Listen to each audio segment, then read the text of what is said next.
E aí, pessoal, tudo bem? Voltamos aí para mais uma aula e vamos dar continuidade à matéria do reino animal. Não vamos falar de um novo reino, mas vamos complementar a aula passada onde nós falamos de platelmintos. Só que vamos focar agora nas doenças platelmíticas. Estão prontos? Então vamos lá.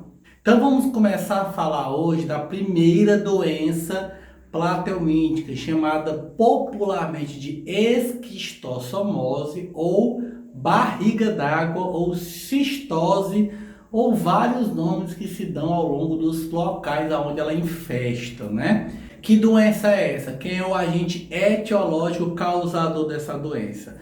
É um platelmínito chamado Esquistossoma mansoni, tá? É um platelmínito que habita águas paradas, ranchos, lagos, charcos, locais onde a água é parada. Em alguns locais, até mesmo onde eu vivo, as pessoas apelidam os locais onde eles vivem de lagoas de coceira, que é uma característica muito forte da esquistossoma. Só que a esquistossoma por si só, ela não tem como causar nenhuma doença a você diretamente. Ela precisa, tá, de um hospedeiro.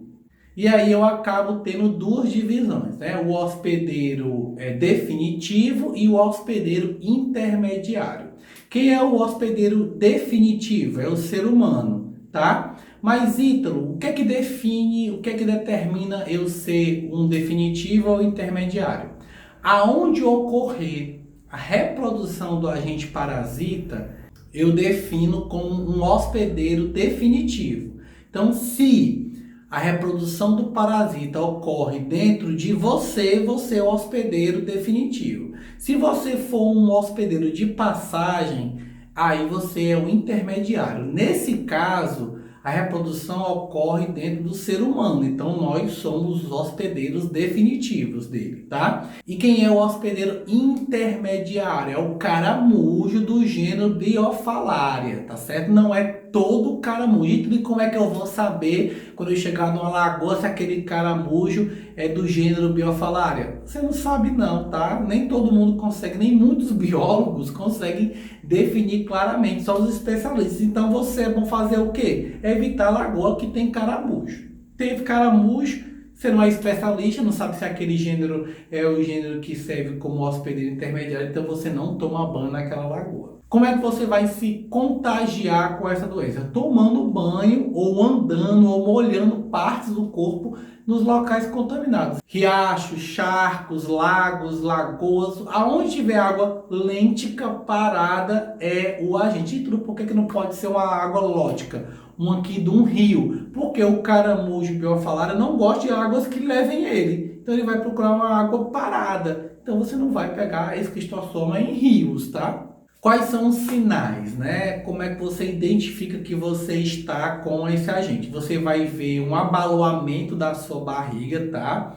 Esses animais geralmente se estabelecem no sistema porta-hepático, entre o intestino e o fígado. Algumas espécies na bexiga, outras no intestino delgado ou grosso e outras na porta do fígado com o intestino, tá? Então a esquistossoma mansoni, ela está mais ali no início do intestino, o que nós chamamos de sistema porta-hepático. E aí é como eles ficam, né, nesse trânsito indo e voltando, esses locais são furados, você perde muito líquido celomático, aí você tem um aumento do órgão, ou então um abaloamento da barriga, a famosa barriga d'água, sua barriga cresce. E aí seus órgãos vão degenerando, podendo levar à morte. Vamos entender o ciclo de vida desse animal?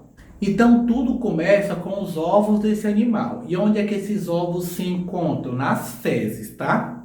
As fezes, elas vão ser liberadas por essas pessoas contaminadas, geralmente em rios, em lagos, em locais aonde essa água ela vai acabar numa água parada. Então, às vezes eu tenho um rio, eu tenho uma casinha ali perto, essa casa não tem saneamento básico, eu estou contaminado, faço meu cocôzinho, minhas necessidades diárias, aquele cano leva essa fezes para um rio, esse rio, né, desonera a fezes, fica só o ovo e esse rio vai desembocar numa lagoa, num açude, tá? Outras vezes a água vai diretamente para a lagoa. Eu encontrando esse ovo, uma água parada, tá? Esse ovo vai eclodir e vai formar uma larva que lembra uma plânula. Você lembra da plânula? Chamada miracídio. O miracídio é uma larva nadante que geralmente dura 5 a 7 dias. Se o miracídio, tá, não encontrar o hospedeiro intermediário, que é o caramujo, ele vai morrer e não vai contaminar ninguém. Mas se ele encontrar o caramujo, ele vai entrar dentro do caramujo, vai fazer um processo de metamorfose, vai gerar esporócitos. Esses esporócitos vão gerar um indivíduo chamado cercária, que é muito maior, com uma vida útil muito maior e sim capaz de lhe contaminar, porque o miracídio não lhe contamina, tá? Se você tomar banho onde só tem miracídio, você não se contamina. Mas se você tomar banho onde tem cercária, aí sim, porque a cercária consegue fazer o quê?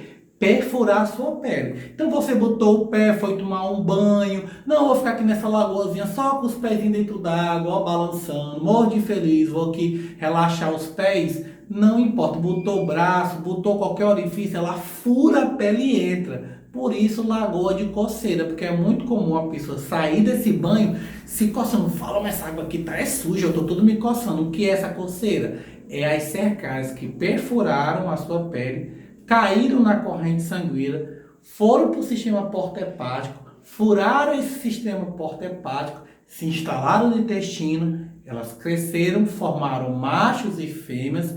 A fêmea entra dentro do macho, começa a se alimentar de coisas que o macho vai comendo, reproduzem e vão colocando os ovos no seu intestino, que vai ser carregado pelas fezes e vai manter o ciclo constantemente. Como é que eu trato? Tá? Eu tenho que fazer profilaxamente, encontrar pessoas contaminadas, combater essas pessoas contaminadas, tá? Dar antivermífugo para essas pessoas, dependendo do estágio. Pode solucionar o problema ou não pode mais ter mais jeito, né? Se você demorar muito, você vai ter uma perca intestinal muito grande, tá certo? E sempre evitar tomar banhos em locais contaminados e investir em saneamento básico, porque se eu tenho saneamento básico, não vai cair fezes em lagoa e, consequentemente, a pessoa não vai se contaminar.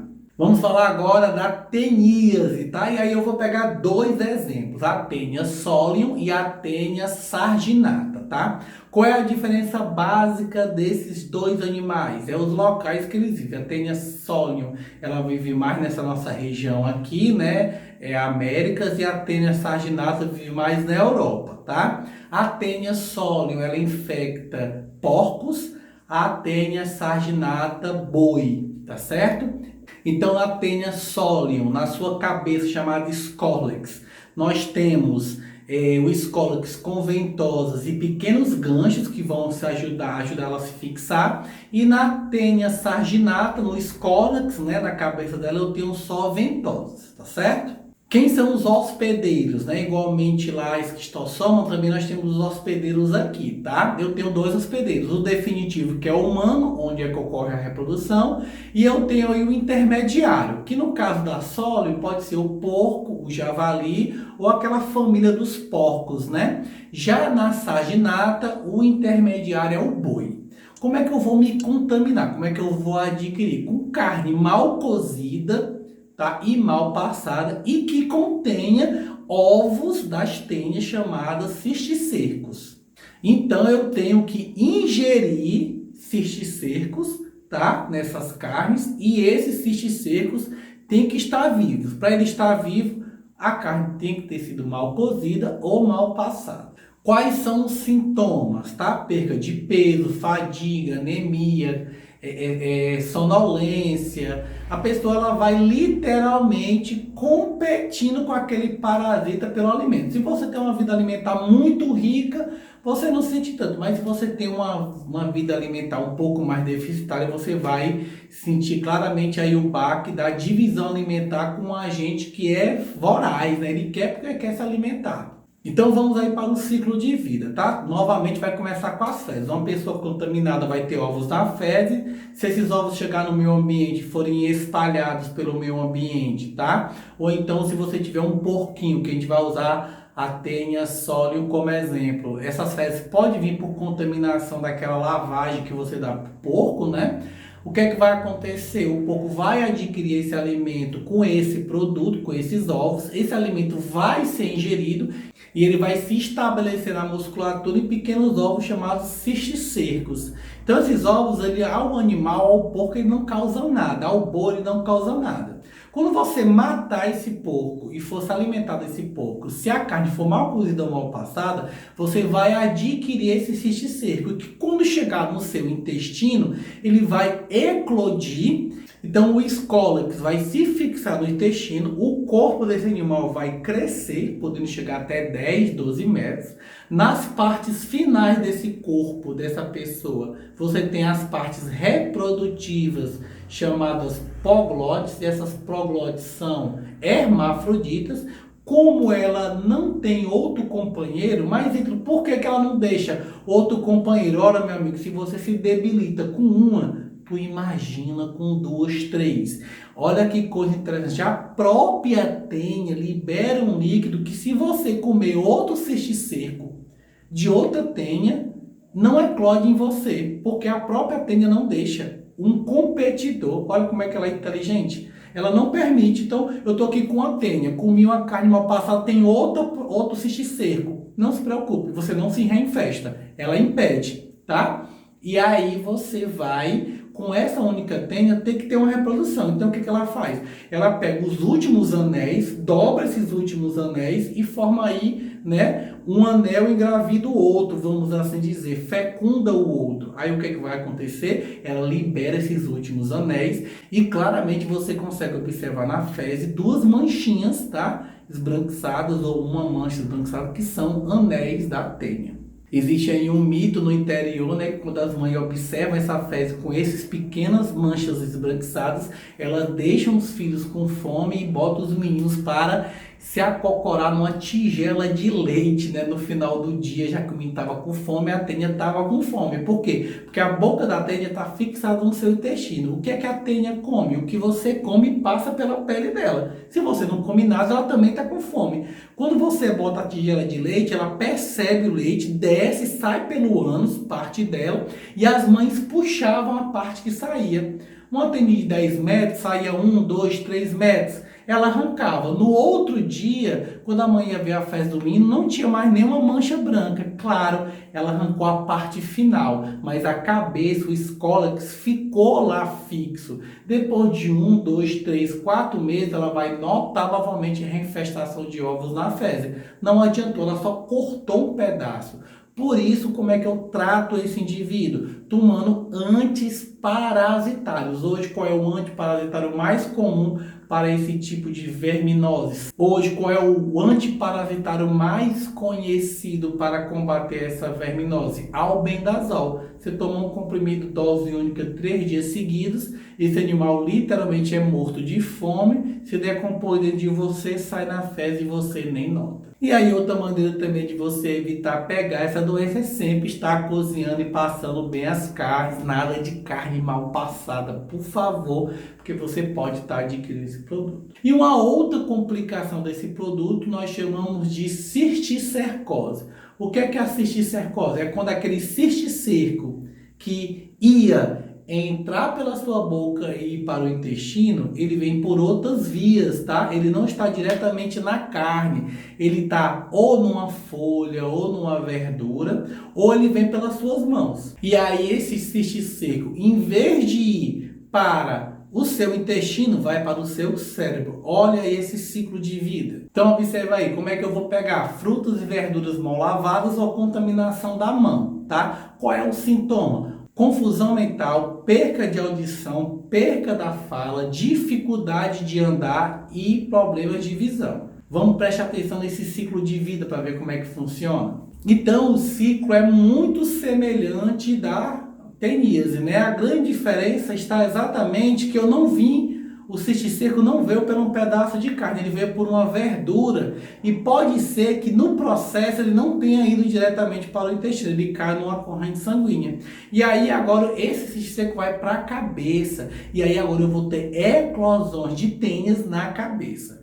Assim que eu identificar algum sintoma desse, eu tenho que tratar urgentemente, porque a cada progressão de sintoma se torna irreversível. Se eu parar de ver, se eu conseguir combater, eu não consigo ver mais. Se eu parar de andar, falar e aí por diante. Então é muito perigoso. Como é que eu posso tratar a cisticercose? Sempre lavar as mãos ao tocar nos alimentos e sempre comer verduras esterilizadas, com água sanitária, por exemplo, com cloro, nada de dar banho na verdura, tem que esterilizar. Vamos falar agora de uma doença pouco conhecida, que é a difilobotriase, tá? Que é uma doença causada por um platelminto chamado Diphlobotryum latum, que é um primo de primeiro grau da Taenia solium. Só que o agente infestante não é porco nem boi, e sim os peixes. Então você vai poder adquirir essa doença com peixes crus e mal preparados, tá?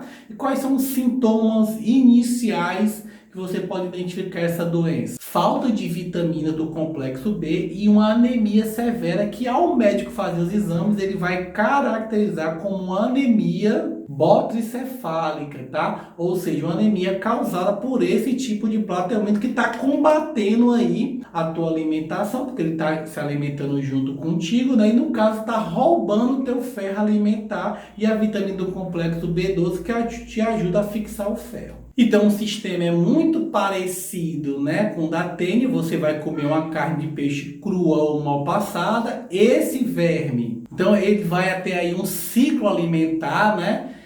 A larva desse indivíduo é comido por um plâncton e esse plâncton é comido por um peixe, e aí você come o peixe. E esse peixe, estando contaminado com esse platelminto vai se estabelecer no seu intestino e vai lhe causar essas anemias. Como é que eu combato isso? Sempre comendo peixe bem passado, ou seja, um peixe de qualidade. Nada de comer peixe cru, tá? Evitar alimentos não cozidos. Bem, pessoal, essa foi nossa aula de hoje. Falamos aí de 3 doenças platelmínticas, né? Uma curiosa e outras muito comuns. Eu espero que eu tenha ajudado a vocês a fixar essa matéria. E na próxima aula nós vamos falar de nematelmintos, né? Vamos falar do 4º grupo do reino animal. Obrigado pela atenção de vocês e até a próxima.